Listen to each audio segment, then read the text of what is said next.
Hello and welcome to Woodbridge, the best town around. My name is John McCormick. I'm the mayor of this great town, and we're here today for a very special occasion to dedicate what is behind us.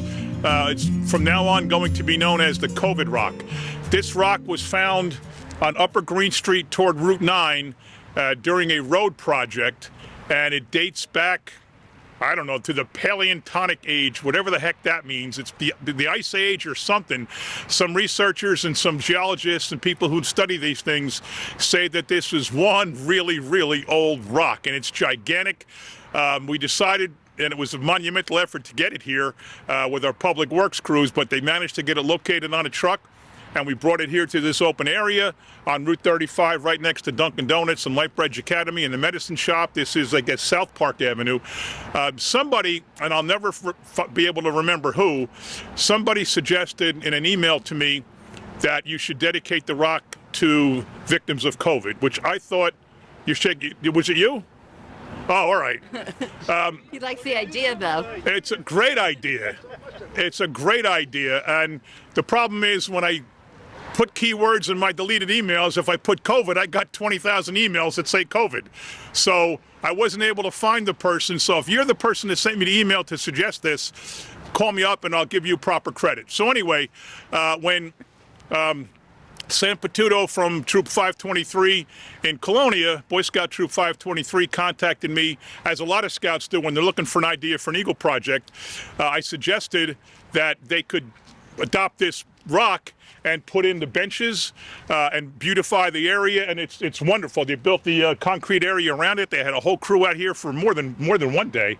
It was a while. And then when the Girl Scout troop called, is it Brownies? Yeah, you're Brownies. When the Brownie troop called looking for a project, the same thing happened. We decided to ask them to plant the mums and the flowers. So this is a combined effort of Boy Scouts and Girl Scouts that we're incredibly proud of.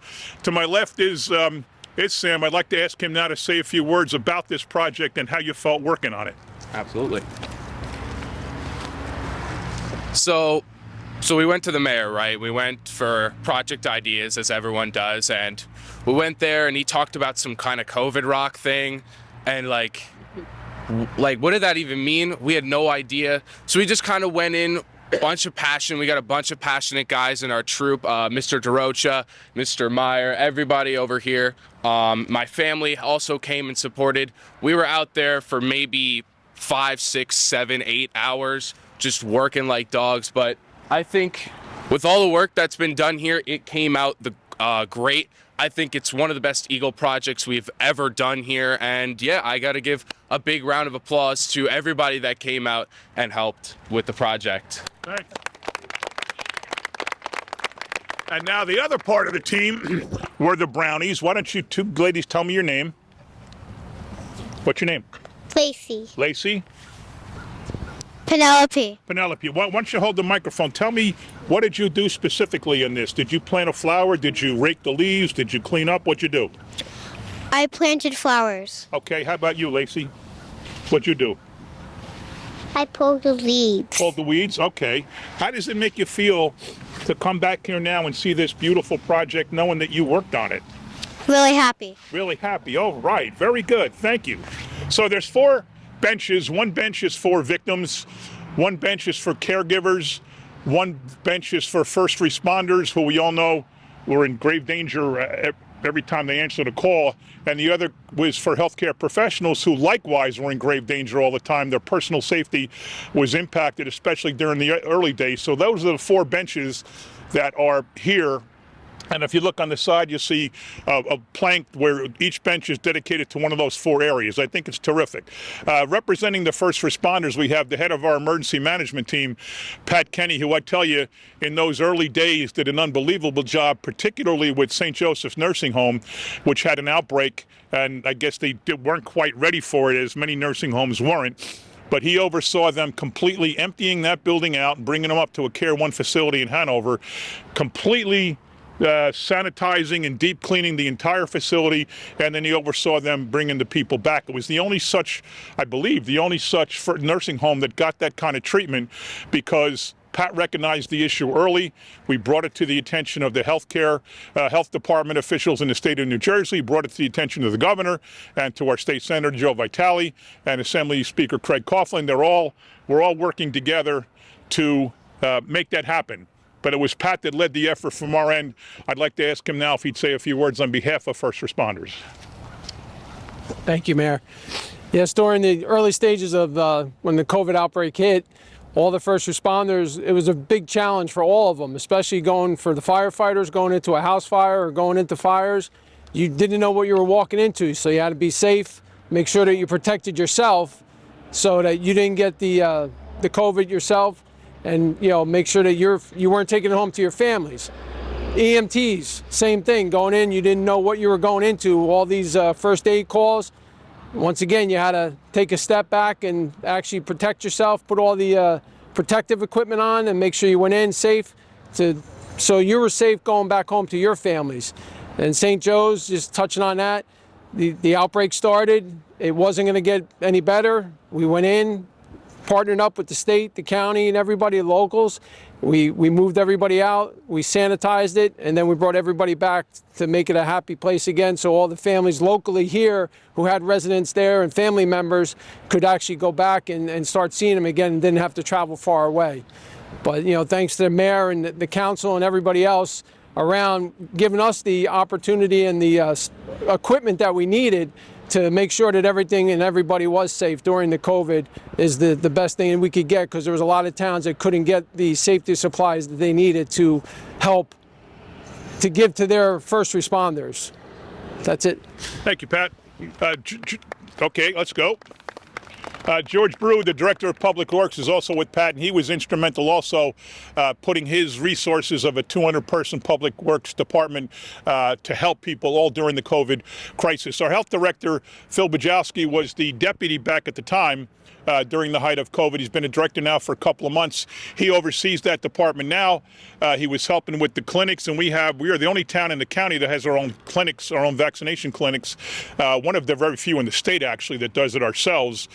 We kind of like controlling our own destiny instead of being subject to somebody else making the decisions. And even to this day, we're getting 150 people every time we have a clinic with the bivalent booster. So Phil's department has been tremendous. When the kids' clinic vaccination started, he had everybody dressed in superhero outfits with cotton candy and popcorn. Right, Carol was with me. We were walking around. I was amazed when you see Batman giving a kid a shot, and Wonder Woman and Superman, and it was just wonderful. So I'd like to thank Phil on behalf of himself and Dennis Green, the director who retired, and ask Phil to say a few words. Thank you, Mayor. As the mayor noted, we are one of the very few health departments in the state that had that undertaking. The mayor, Chief of Staff Carolyn Ehrlich, council represented by Sharon McCullough here, challenged us to, hey, could we put something together to help our residents to save their lives effectively when this was going down back in the end of 2020. Dennis Green, the director at the time, myself as deputy director, it was a tremendous undertaking to put the infrastructure together, what it took to just qualify to the state of New Jersey to be eligible to be a vaccine provider.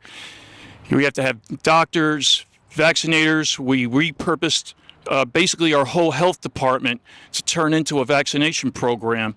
And clearly, to date, we've administered just about 18,000 vaccinations.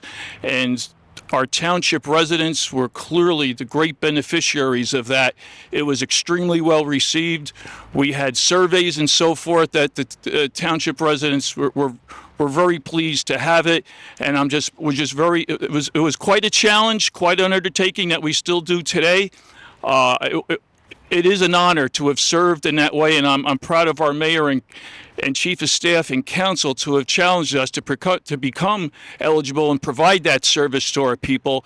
And at the time, the data shows that if you're at high risk, vaccinations do save serious illness, hospitalization, and fatalities. So I'm very proud to represent the entire health department team, too many people to mention, but they know who they are to provide this service. And again, thanks to the mayor and council to initiate us to provide that. Thank you. And in particular, I think we've got to mention the nurses, not only the town nurses, which we have our own, but also the school nurses Yes. who were out of action in school, and they all came out and helped us with the vaccines. It was tremendous. Carol, you lived the last 2.5 years alongside me and the administration. Tell me about your thoughts about what this rock will mean. Initially, when we got the idea to do the rock, we would sit around and the five of us, John Haggerty, John Mitch, Vito Simaluka, the mayor, me, and we would discuss how we're going to make this a COVID rock. And we talked about it for hours and hours because we wanted it to be just right.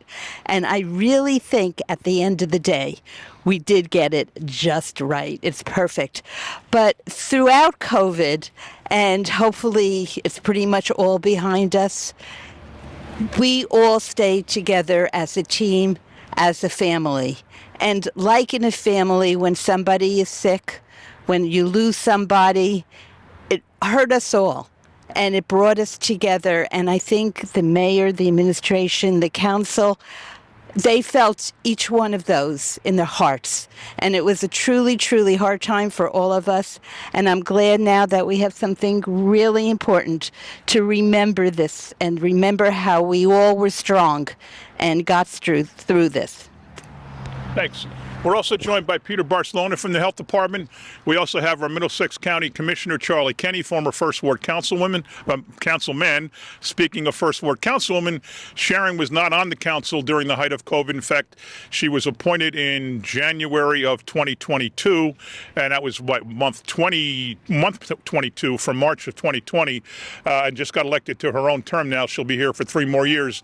But you missed the really hard part. But you represent the First Ward. This is right smack in the middle of the First Ward, and now you'll get to see the benefit of it. So you want to say a few words? I think this is an amazing thing that the Boy Scouts and the Girl Scouts did together, and how they've dedicated everything to the first responders and the health department. That it's important to recognize who was involved during this crisis.